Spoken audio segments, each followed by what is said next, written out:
Praise be to God. प्रभु की स्तुति हो। This morning for our meditation, let us turn our Bibles to the Acts of Apostles. We will read chapter 1, verses from 1 to 3. आज सुबह के ध्यान के लिए आए हमारे धर्मशास्त्रों को हम प्रेरितों के काम पहले अध्याय उसके पहले 3 वचन की ओर मोड़ेंगे।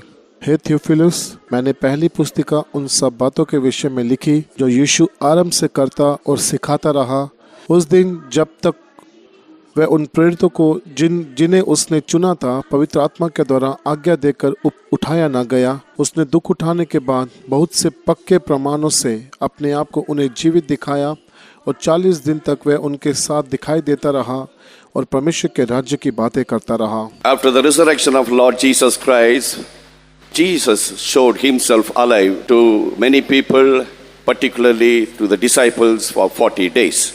यीशु मसीह जी उठने के बाद प्रभु यीशु मसीह जी उठने के बाद अपने 40 दिन तक बहुत से लोगों को जीवित दिखा और खास करके अपने चेलों को वो जीवित दिखा। बहुत से लोगों को अपने जीवित होने का प्रमाण दिया और खास करके अपने चेलों के साथ वो 40 दिनों तक। But in all those 40 days, what did Jesus do on this earth? लेकिन उन 40 दिनों में यीशु मसीह ने इस पृथ्वी के ऊपर क्या किया? All those 40 days, he did many works, especially he visited 5 important places. उन 40 दिनों में परमेश्वर बहुत से मुख्य कामों को किया, लेकिन विशेष करके वो 5 जगहों पर गया। As we heard yesterday evening message that Jesus led the disciples out to the Bethany and lifted up his hands and blessed them, and from there he ascended to heaven. जैसे कल शाम को हमने ध्यान किया कि कैसे परमेश्वर अपने चेलों को बेथनिया से दूर लेके गया और अपने दोनों हाथों को खड़ा करके उन्हें आशीष दिया और उनके सामने से स्वर्ग में उठा लिया गया। When we carefully read the scripture, we can clearly understand that after the death of Jesus Christ, almost all of his disciples were scattered different places for fear of the government authorities and priests and Jews, and they left Jesus and they lost all their hope, all their joy. जब हम वचन को ध्यान से पढ़ते हैं तो हम इस बात को समझ नहीं पाते हैं कि यीशु मसीह की मृत्यु के बाद जब हम परमेश्वर को बलिदान पढ़ते हैं तो अच्छी रीति से हम ये समझ नहीं पाते हैं कि किस प्रकार यीशु मसीह की मृत्यु के बाद सारे चेले लोग सरकार के भय से और यहूदियों के भय से, याजकों के भय से चेले लोग यहाँ वहाँ तितर बितर हो गए और अपनी आशा को, अपने जीवन में संतोष को यहाँ वहाँ जगहों पे तितर बितर हो गए और उस आशा को नष्ट कर बैठे थे। They did not remember what did Jesus say before his crucifixion. यीशु मसीह क्रूस के ऊपर चढ़े जाने से पहले उनके साथ जो क्या बातें की, ना तो उनको ये बातें याद थी ना उसके बारे में उन्होंने सोचा। यीशु मसीह सलीब के ऊपर लटकने से पहले Often he mentioned about his sufferings and crucifixion and his death, and after that he will rise again on the 3rd day.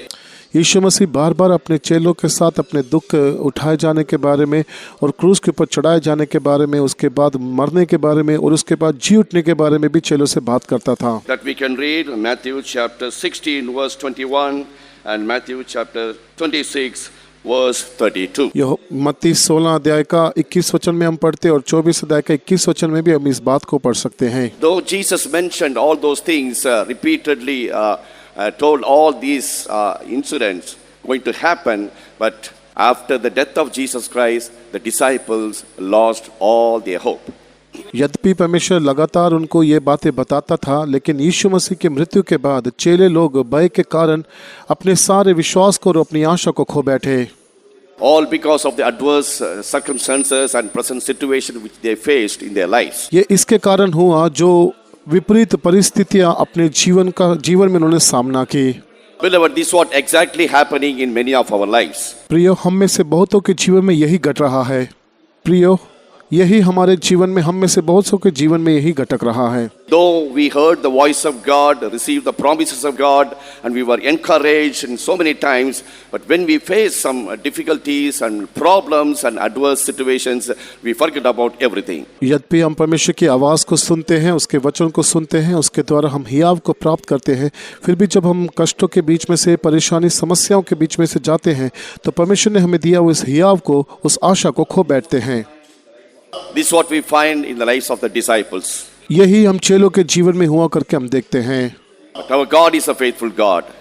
लेकिन हमारा परमेश्वर विश्वासयोग्य परमेश्वर है। He is always faithful to keep his people and encourage them and lead them the right path. वो हमेशा अपने लोगों को संभालने के लिए, उन्हें हियाव देने के लिए और उनको चलाने के लिए परमेश्वर हमेशा वफादार है। The word of God says, the book of Isaiah chapter 42 verse 3, a bruised reed shall he not break and the smoking flax shall he not quench. इशाया 42 अध्याय का 3 वचन में प्रभु इस रीति से कहता है कि वो कुचले हुए नरकट को वह ना तोड़ेगा और ना टिमटिमाती बत्ती को बुझाएगा। Dear brothers and sisters, you may be found in that situation. प्यारे भाइयों और बहनों, हो सकता है कि आप इस परिस्थिति में पाए जाते होंगे। Totally discouraged and depressed and lost all your hope and joy in your life. आप अपने जीवन में पूरी रीति से टूट गए होंगे, आपका मन टूट गया होगा, आप अपने हियाव को खो बैठे होंगे, अपनी आशा को खो बैठे होंगे। इस अवस्था में आप यहाँ आए होंगे। But through these incidents, all those 40 days where Jesus went to all the 5 places, how he encouraged the disciples and spoke to them and revived them the same way our Jesus wants to revive us. जिस रीति से परमेश्वर इस 40 दिनों में इस दुनिया में रहते हुए अलग अलग स्थानों पे जाके लोगों को हियाव दिया, उनके मन को हर्षित किया, उसी प्रकार आज सुबह के समय प्रभु हमारे बीच में आके हमारी आशा को नया करेगा, हमें हियाव देगा और हमें हिम्मत देगा। All these 5 places are, first one the Galilee, second one's Emmaus, third one's Jerusalem. इन 5 जगहों के बारे में जब हम देखते हैं तो पहला हम गलीली के बारे में पढ़ते हैं, दूसरा इमाउस देश के बारे में और तीसरा हम यरूशलेम के बारे में पढ़ते हैं। Fourthly, Sea of Tiberias and finally fifth, Bethany. चौथा तिबेरिया के जो समुद्र के पास गया और आखिरी में 5वां वो बेथनी में गया। From there he ascended to heaven. So this morning I'd like to share with you what really happened in Galilee. आज सुबह के समय मैं आपको बताना चाहता हूँ कि गलीली में क्या घटा।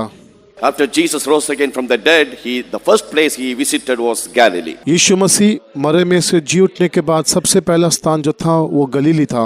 As we read in the book of Matthew chapter 28 verse 7, verse 10, verse 16, all these 3 verses we read about Galilee.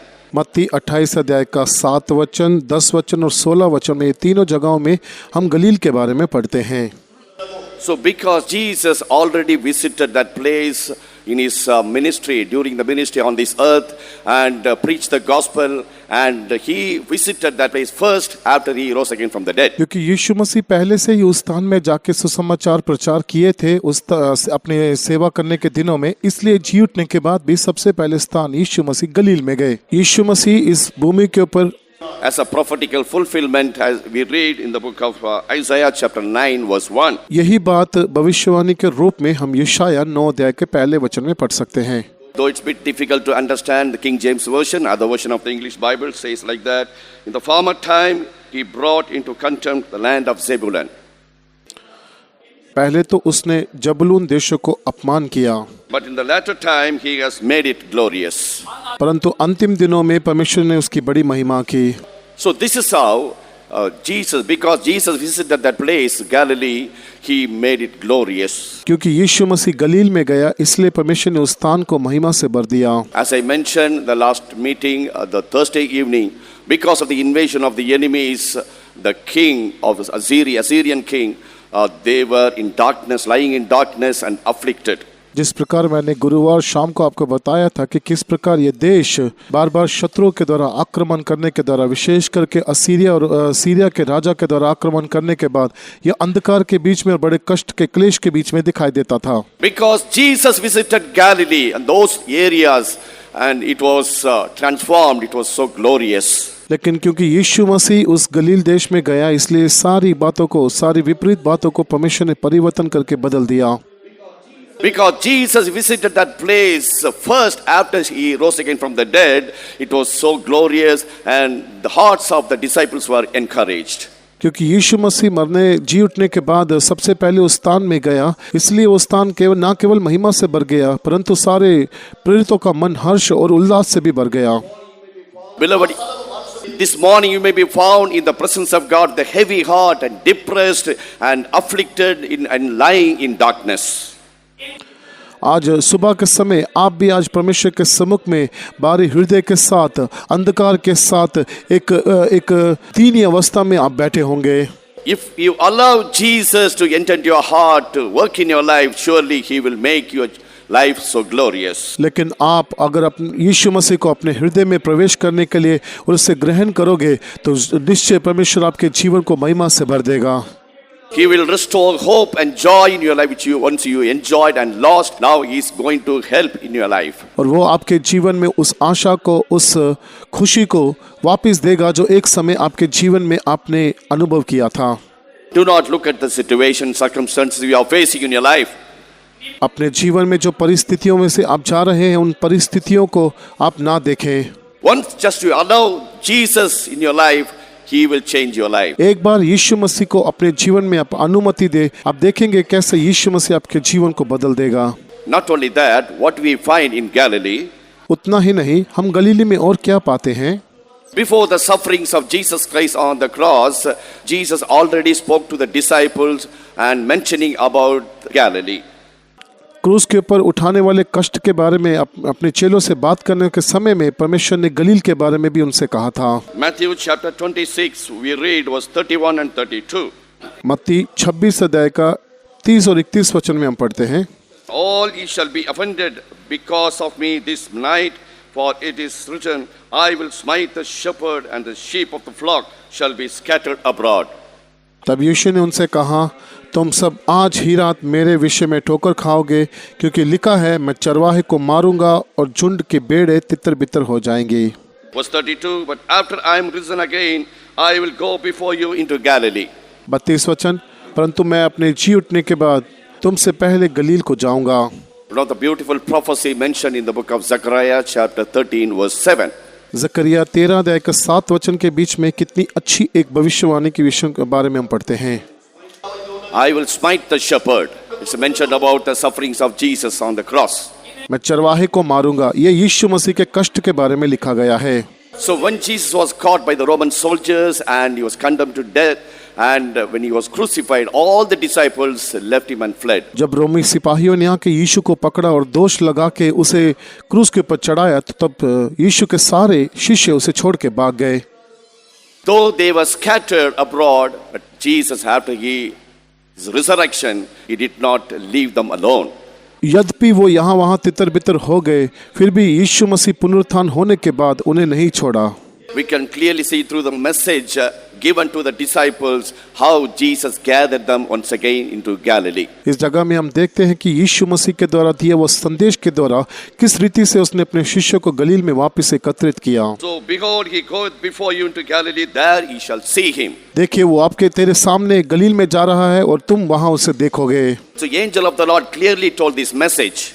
परमेश्वर के दूत ने स्पष्ट रीति से इस संदेश को उन्हें दिया। Matthew chapter 28 verse 7, and again Jesus also confirmed this message. मत्ती 28 अध्याय का 7 वचन में इस संदेश को हम देखते हैं। उसके बाद यीशु मसीह भी इसे कहते हैं।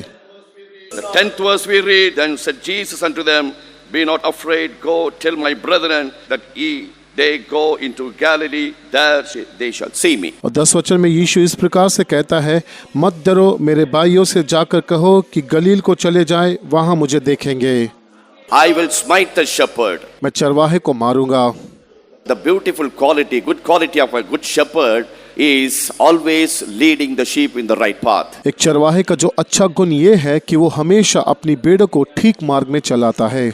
We can clearly see, though they were scattered abroad so many places, how Jesus gathered them once again into Galilee. हम यहाँ स्पष्ट रीति से देखते हैं, यद्यपि वो लोग अलग अलग जगहों में तितर बितर हो गए थे, यीशु मसीह जो एक अच्छा चरवाहा है, किस रीति से उनको वापस एकत्रित किया।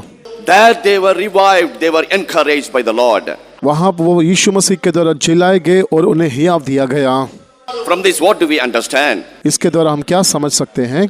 Until you come to Galilee, your hearts will be filled with the heavy burdens and anxieties and fear and troubles and so many problems in your life. जब तक आप गलीली में ना आए, आपका हृदय कई प्रकार के बोझों के साथ, कई समस्याओं के साथ, कष्टों के साथ और परेशानी और डर के साथ भरा रहेगा। So once again, God wants to bring you to Galilee. इसलिए एक बार फिर परमेश्वर आपको गलीली में ले आना चाहता है। Galilee means circle, so we must be found within the circle, within the fellowship of the saints of God. गलील का अर्थ है घेरा, इसलिए हम लोग उस प्रेरितों के उस घेरे के बीच में, उस संगति के बीच में ही पाए जाना चाहिए।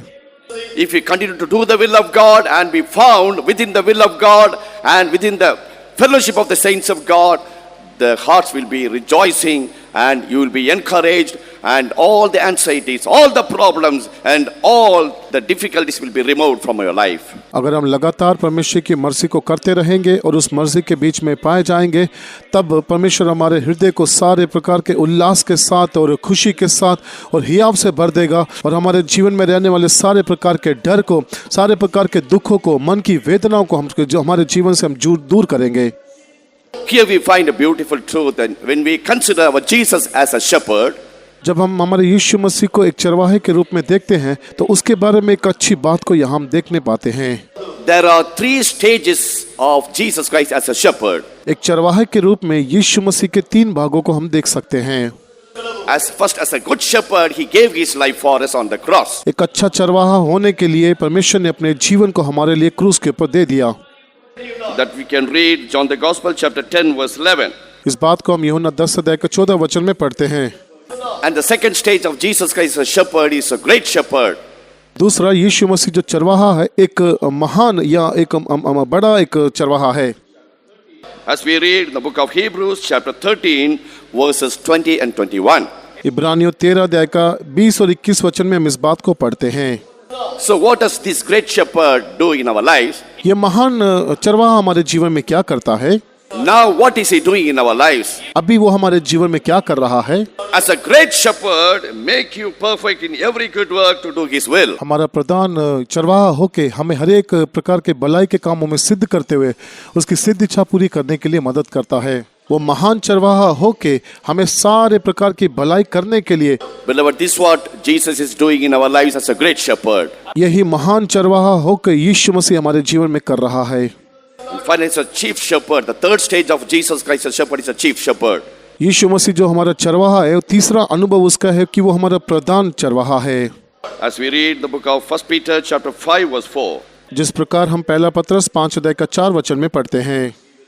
He will appear to gather his saints to give a reward. वो अपने पवित्र लोगों को इकट्ठा करते हुए उन्हें प्रतिफल देने के लिए आएगा। What a great shepherd we have in our lives. देखिए हमारे जीवन में कितना महान चरवाहा हमारे पास है। If you have experienced Jesus Christ as a good shepherd because he gave his life for you, you were saved and you are enjoying salvation in your life. How many of you are rejoicing in the presence of God? क्योंकि यीशु मसीह ने आपके लिए अपने जीवन को दिया, इसलिए आपने उद्धार को पाया। उस चीज को अनुभव करते हुए कितना लोग उस खुशी के बीच में, उस आनंद के बीच में दिखाई देते हैं। How many of you can say that Jesus is my good shepherd?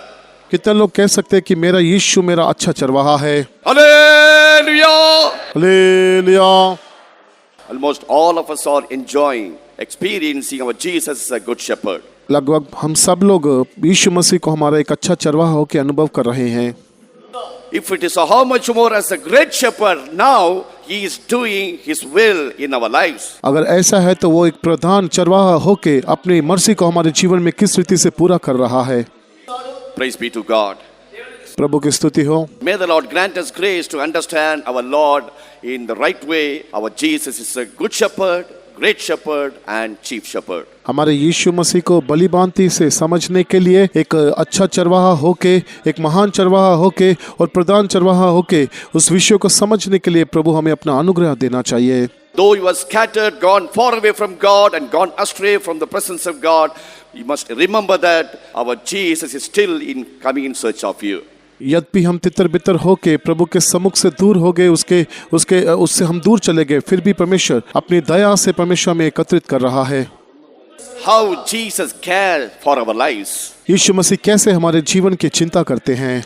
This is what we read there, Matthew chapter 28 verse 10. Be not afraid, go tell my brethren that they go into Galilee. इसी बात को हम मत्ती 28 अध्याय का 10 वचन में कहते हैं कि परमेश्वर उनसे कहता है कि ना डरो और मेरे भाइयों से जाके कहो कि तुम मुझे गलील में पाओगे। there they shall see me. वहां आप मुझे देखोगे। Beloved, we can see Jesus in Galilee. प्रियो, हम हमारे यीशु मसीह को गलील में देख सकते हैं। You may be searching for Jesus, want to see the face of Jesus. When you go to Galilee, and when you surrender your life to do the will of God and be found in the fellowship of the saints of God, surely you will be able to find Jesus in your life. हो सकता है कि आप यीशु मसीह के चेहरे को ढूंढते होंगे, इसलिए आप गलीली में जाए, वहाँ परमेश्वर की इच्छा को करें और परमेश्वर की उस संगति के बीच में पाए जाए, उस चरवाहे की रखवाली में पाए जाए, तब आप यीशु मसीह के चेहरे को गलील में देख सकोगे। So this message not for all the Christians around the world. इसलिए ये संदेश पूरी दुनिया में पाए जाने वाले सभी मसीहियों के लिए नहीं है। So but this message definitely for the real and genuine Christians. लेकिन ये जो संदेश है, जो वास्तविक रीति में सत्य रीति से मसीह लोग हैं, उनके लिए है। So how can we say that? हम कैसे कह सकते हैं? When we carefully read these two verses, जब इन दो वचनों को हम ध्यान से पढ़ेंगे, Matthew chapter 28 verses 7 and 10, मत्ती 28 अध्याय का 7 और 10 वचन, go quickly and tell his disciples.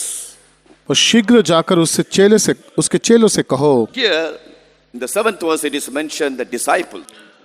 7वें वचन में उसके शिष्य करके लिखा गया है। But 10th verse Jesus said, be not afraid, go tell my brethren. लेकिन 10 वचन में प्रभु ये कहता है कि उनसे कहो, ना डरो और मेरे भाइयों से कहो। Jesus did not say go and tell all the people. यीशु मसीह ने इस रीति से नहीं कहा कि तुम जाके सब लोगों से कहो।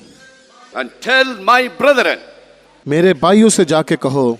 So who are the brethren? ये भाई लोग कौन हैं? When Jesus' mother and brethren came to him to speak to him, Jesus said, who is my mother? Who is my brother and sister? Those who are doing the will of the Father, they are my sister, they are my brother and my mother. जब यीशु मसीह की माता और भाई यीशु मसीह से मिलने आए, तब यीशु मसीह ने उनको देख के ये कहा कि जो मेरे पिता की मर्जी को पूरा करते हैं, वो ही मेरे भाई, मेरी बहन और मेरी माता हैं। This special message for the people, those who want to do the will of God. ये संदेश उन लोगों के लिए है जो परमेश्वर की मर्जी को पूरा करना चाहते हैं। And when we read the 7th and the 9th verse, और जब हम 7 और 9 वचन को पढ़ते हैं, so this message is for the brethren. ये जो संदेश है, ये भाइयों के लिए है। Sorry, disciples. ये जो संदेश है, वो चेलों के लिए है। Who are the disciples? ये चेले कौन हैं? Not all the Christians. सारे मसीह लोग नहीं। So in the Christian world, we find many profess themselves to be a Christians and disciples of Jesus Christ. मसीह जगत के बीच में हम ये पाते हैं कि बहुत से लोग अपने आप को मसीह और यीशु मसीह के चेले कहते हैं। But what does Bible say about the true Christians? लेकिन वास्तविक मसीहियों के बारे में बाइबल क्या कहती है?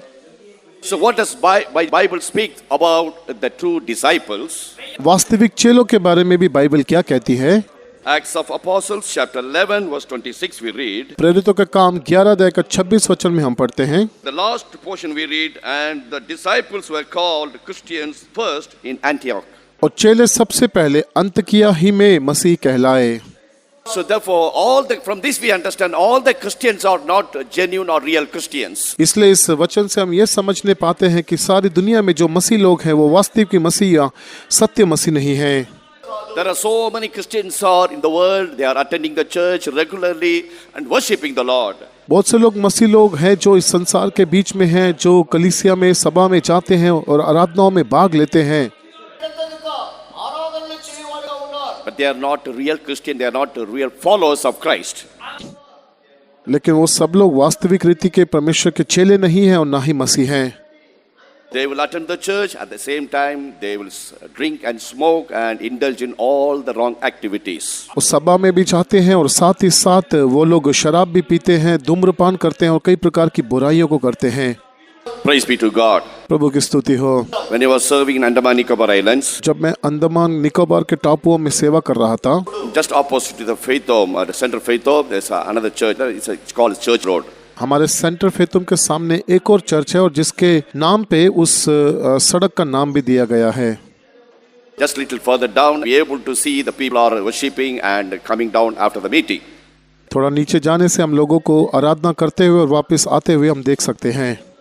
The way they worship is so beautiful. The way they sing the song, they don't need any musical instruments. जिस रीति से वो लोग आराधना करते हैं और परमेश्वर के लिए गीतों को गाते हैं, ऐसा लगता है कि उन्हें कोई भी यंत्रों की, संगीत की यंत्रों की जरूरत नहीं है। Before we start the morning service 9 o'clock Sunday, they would finish their meeting. हमारे इतवार की आराधना 9 बजे शुरू होने से पहले वो अपनी आराधना को खत्म करते हैं। Morning service, they would finish the service with a beautiful song. हर एक सुबह की आराधना एक अच्छे गाने को गाते हुए, एक अच्छे गीत को गाते हुए खत्म करते हैं। Once they were singing a beautiful song, I surrender all. एक बार वो लोग एक अच्छा बहुत सुंदर गीत गा रहे थे जो आई सरेंडर ऑल है। I was so impressed and immediately dressed up and just went to the main gate to see how they are singing beautifully. और इस गीत को सुनते हुए मैं बहुत खुश हुआ और उस लोगों को मिलने के लिए मैं बाहर जाके गेट में खड़े हो गया। After they were singing, the people started coming out of the church. गीत खत्म होने के बाद लोग उस चर्च में से बाहर आने लगे। I noticed two people just, one man was putting his hand in both the pockets and was searching for something. और मैंने एक मनुष्य को देखा जो अपने जेब में हाथ डाल के कुछ खोजने की कोशिश कर रहा था। Took the cigarette pocket, the cigarette and gave one cigarette to him, lighted and smoking. उसने अपनी जेब से सिगरेट के पैकेट को निकाला और एक सिगरेट अपने दोस्त को देके एक सिगरेट खुद पीने लगा। How they sang, I surrender all. कैसे उन्होंने ये गीत को गाया कि मैं सब कुछ समर्पण कर रहा हूँ। A little alteration in their songs that they should have sung like that. मैं सोचता कि उनको ये गीत थोड़ा बदल के गाना चाहिए था। I surrender all, I surrender to all to the cigarette.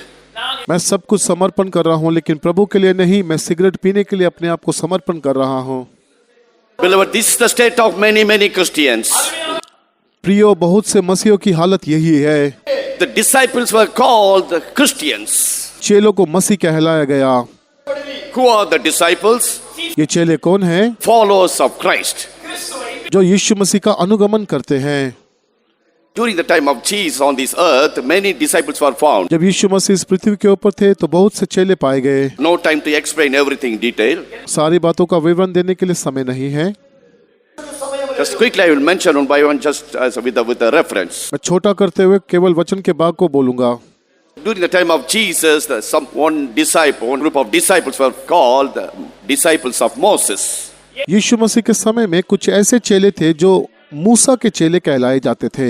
John the Gospel, chapter 9, verse 28, we read, they learned the law of Moses and lived accordingly. यूहन्ना 9 अध्याय का 28 वचन के बीच में हम देखते हैं कि वो लोग मूसा की व्यवस्था से प्रेम करते थे और उसके अनुसार चलते थे। They believed Moses and teachers of the law. वो मूसा को विश्वास करते थे और उसके द्वारा सिखाई गई सारी शिक्षा के ऊपर विश्वास करते थे। About them it is mentioned in the word of God, Galatians chapter 5, verse 4, they have fallen from grace. इनके बारे में गलतियों 5 अध्याय का 4 वचन में लिखा है कि वो लोग अनुग्रह से गिरे हुए लोग हैं। Another disciple, they were called the disciples of Pharisees. एक और ऐसा झुंड था जो फरीसियों के चेले करके कहते थे। Matthew chapter 22, verses 15 and 16. मत्ती 22 अध्याय का 15 और 16 वचन में उनके बारे में हम पढ़ते हैं। They had some strange qualities. They had some strange qualities. उनके जीवन में कुछ विचित्र गुण पाए जाते थे। They are separated, always desired to be independent. वो लोग हमेशा एक आजादी के साथ अकेले रहने का आग्रह करते थे। John the Baptist addressed them as a generation of vipers. यूहन्ना बपतिस्मा देने वालों ने उन्हें देख के ये कहा कि सांप की संतान। Jesus called them hypocrites. यीशु मसीह ने उन्हें कपटी कहा। They were blind and fools. वो लोग अंधे और मूर्ख हैं। They tried to find fault with the words of Jesus Christ. यीशु मसीह के वचनों में उन्होंने गलतियों को ढूंढा। That was the nature of disciples of Pharisees. फरीसियों के चेलों का यही स्वभाव था। So, are you finding fault with others' words? क्या आप दूसरों के वचनों में गलतियों को ढूंढते हो?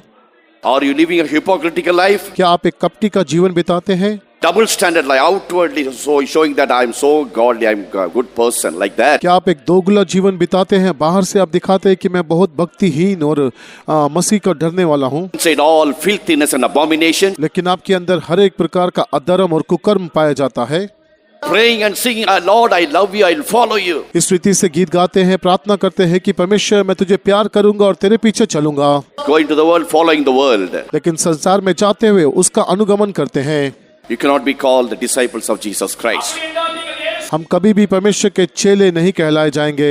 Another group they were called the disciples of John the Baptist. एक और ऐसा झुंड था जो यूहन्ना बपतिस्मा देने वालों के चेले हैं। Matthew chapter 9 verse 14 we can read. They left John the Baptist and joined with Jesus. उनके बारे में हम मत्ती 9 अध्याय का 14 वचन में पढ़ते हैं कि कैसे वो यूहन्ना बपतिस्मा देने वाले को छोड़ के यीशु मसीह के पीछे हो लिए। They used to fast many times. वो लोग बहुत बार उपवास लेते थे। They buried John the Baptist when after he was beheaded. यूहन्ना के मृत्यु के बाद उसे इन्होंने दफना भी दिया।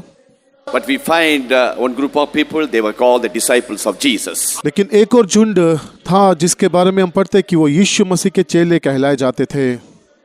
Matthew chapter 10 verse 1 we read that. उनके बारे में मत्ती 10 अध्याय का पहले वचन में हम पढ़ते हैं। Different groups of people were found as the disciples of Jesus. अलग अलग प्रकार के झुंड बाइबल में पाए गए जो अपने आप को चेले कहते थे।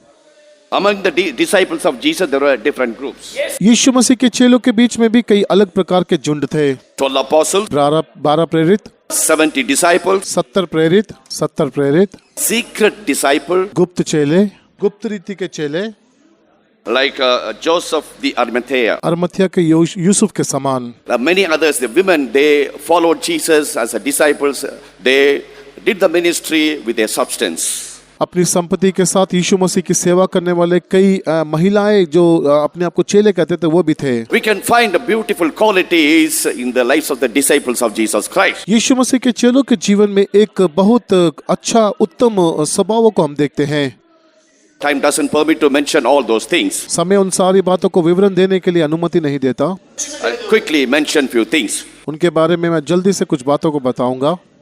If you are a true disciple of Jesus Christ, अगर आप यीशु मसीह के वास्तविक चेले हैं, you will bring forth fruit. आप लोग यीशु मसीह के लिए फल लाने वाले होंगे। Said John the Gospel chapter 15 verse 8, herein is my Father glorified, that ye bear much fruit, so shall ye be my disciples. इसलिए यीशु मसीह यूहन्ना 15 अध्याय का 8 वचन में कहता है, मेरे पिता की महिमा इससे होती है कि तुम बहुत सा फल लाओ, तुम मेरे चेले ठहरोगे। God has called you and me to bear fruit unto the Lord. परमेश्वर ने आपको और मुझे उसके लिए फल को देने के लिए बुलाया है। Not only that, उतना ही नहीं, Jesus said, John the Gospel chapter 13 verse 34 and 35, यूहन्ना 13 अध्याय का 34 और 15 वचन में यीशु मसीह इस रीति से कहते हैं, love one another. एक दूसरे से प्रेम रखो। Often John the Apostle in his epistle mentioned love one another, love one another. यूहन्ना भी अपनी पत्रियों में लगातार बार-बार इस बात को कहता है कि तुम एक दूसरे से प्रेम रखो। The church historian Jerome, he mentioned in the book. कलीसिया का जो इतिहास रचता है वो जेरोम अपनी पुस्तकों में इस रीति से लिखता है, So when John the Apostle became too old, जब यूहन्ना बपतिस्मा देने वाला प्रेरित बहुत बूढ़ा हो गया, often visiting the churches and preaching among them, बार-बार सभाओं में जाके उनको प्रचार करता था। he had only one message to deliver: love one another, love one another. Wherever he went, he repeatedly mentioning love one another, nothing else. उसके पास केवल एक ही संदेश था, एक दूसरे से प्रेम रखो। जहाँ कहीं भी वो जाके संदेश देता या प्रचार करता, वो लोगों से यही कहता था कि एक दूसरे से प्रेम रखो, एक दूसरे को प्रेम करो। One day what happened? एक दिन क्या हुआ? Some of the people in the church, members, came to John the Apostle. They were so upset with the monotonous repetition of the same message over and again. एक बार एक कलीसिया के लोग यूहन्ना के पास आके इकट्ठे होके ये बोलने लगे कि बार-बार एक ही संदेश को सुन के वो लोग उनका उसके प्रति शिकायत करने के लिए यूहन्ना के पास आए। They asked him, "Don't you have any other message? Why are you repeating the same message over and again?" उन्होंने उससे पूछा कि क्या तुम्हारे पास दूसरा संदेश नहीं है? क्यों तुम दोबारा लगातार इसी संदेश को हमें बोलते रहते हो? So in your respective churches, when the servants of God preaching the same message over and again all through the week, all through the year. आप भी जिन सभाओं के बीच में है, वहाँ के सेवक यदि लगातार बार-बार एक ही वचन को दोहराते हैं पूरा साल, पूरे महीने, What do you think about him? उनके बारे में आप क्या सोचते हैं? So when people said unto him, then John the Apostle said, "Beloved, little children, if you love one another, you will keep all the commandments. You don't have to follow any other thing. It's all the Bible, entire Bible contains in that." तब यूहन्ना ने उनसे ये कहा कि हे प्रिय बच्चों, यदि तुम इस बात को मानोगे, अगर तुम एक दूसरे से प्रेम रखोगे, तो तुम्हें इस वचन में जो व्यवस्था में और कुछ भी करने का जरूरत नहीं, क्योंकि सारी व्यवस्था, सारा वचन केवल इसी एक ही वचन के बीच में है कि तुम एक दूसरे से प्रेम रखो। Not only that, abiding in the word of God. और उतना ही नहीं कि परमेश्वर के वचन में भी आप बने रहो। John the Gospel chapter 8 verse 31. If ye continue in my word, then are ye my disciples indeed. यूहन्ना 8 अध्याय का 31 वचन में भी यीशु मसीह उनसे कहता है कि अगर तुम मेरे वचन में बने रहोगे तो सचमुच तुम मेरे चेले ठहरोगे। Continue in my word means continue in my doctrine. तुम लोग मेरे वचन में, मेरे उपदेश में बने रहो। God has given the apostolic teachings and doctrines. परमेश्वर ने हमें प्रेरितों का उपदेश और शिक्षा दी है। So if we continue to keep all those doctrines, and then we will abide in Christ. You will be true disciples of Jesus Christ. और जब लगातार हम उस उपदेश के बीच में बने रहते हैं और उसके अनुसार हम करते हैं तो हम परमेश्वर में बने रहते हैं और परमेश्वर के वास्तविक चेले बन जाते हैं। Not only that, another quality we find, Gospel of Luke chapter 14 verse 27. उतना ही नहीं, चेलों के बीच में एक और अच्छा गुण को हम देखते हैं जो लूका 14 अध्याय के 27 वचन को पढ़ते हैं। Take up his cross and follow Jesus daily. अपने क्रूस को उठा के रोजाना यीशु मसीह के पीछे चलें। God has given the cross upon everyone. हम हर एक को यीशु मसीह ने एक क्रूस दिया है। We need to carry that cross. हमें उस क्रूस को उठाना है। It may be reproach, it may be a sufferings, चाहे वो निंदा हो सकती है, वो कष्ट हो सकता है, it may be rejection in your life. आपके जीवन में तुच्छ जानने के एक अनुभव हो सकता है। We must deny ourselves. हमें अपने आप को इनकार करना है। That's a real cross. वो है वास्तविक रीति का क्रूस। You know the symbol of the cross. हम हर एक लोगों को क्रूस का चिन्ह के बारे में पता है। I. ये एक मैं के समान है, आई के समान। आई बोलने से, मैं बोलने से खुद की स्वयं। Then cross, another one. और उसके ऊपर परमेश्वर ने एक दूसरा लकीर दिया। Not I. अब मैं नहीं, Not I, but Christ liveth in me. मैं नहीं, मसीह मुझ में जीवित है। No, not my will, thine be done in my life. मेरी नहीं, परमेश्वर तेरी मर्जी मेरे जीवन में पूरा हो। Finally, the same chapter we find, Luke chapter 14 verse 33. लूका 14 अध्याय का 33 वचन में आखिरी में हम देखते हैं, Even still God is separating a group of people, young people, for the glorious ministry. अभी भी परमेश्वर एक झुंड लोगों को, जवानों के एक झुंड को परमेश्वर अपनी सेवा के लिए अलग कर रहा है। So whosoever he be of you that forsaketh not all that he hath, he cannot be my disciple. तुम में से जो कोई अपना सब कुछ त्याग ना दे वह मेरा चेला नहीं हो सकता। Many of you already have the calling. आप में से बहुतों के पास बुलाहट है। God has already spoken to you very clearly. परमेश्वर पहले से ही आपके साथ स्पष्ट रीति से बात कर चुके हैं। Why are you delaying? आप क्यों देरी कर रहे हैं? Do not doubt the call of God. परमेश्वर की बुलाहट के ऊपर संदेह ना करें। Do not despise the call of God. परमेश्वर की बुलाहट को तुच्छ ना जाने। Do not disobey the call of God. परमेश्वर की बुलाहट को आप अनाज्ञाकारी ना करें। Don't think about any other thing. Just implicitly obey the call of God. किसी भी बात को ना सोचते हुए परमेश्वर की उस बुलाहट को आप मान लीजिए। He will undertake for your life. वो सारे आपके जीवन का बोझ उठाएगा। Praise be to God. प्रभु की स्तुति हो। Not only that, उतना ही नहीं, when they were heading towards Galilee, जब वो लोग गलील में जा रहे थे, what we can read there, वहां हम क्या पढ़ते हैं? Matthew chapter 28 verse 8. मत्ती 28 अध्याय का 8 वचन।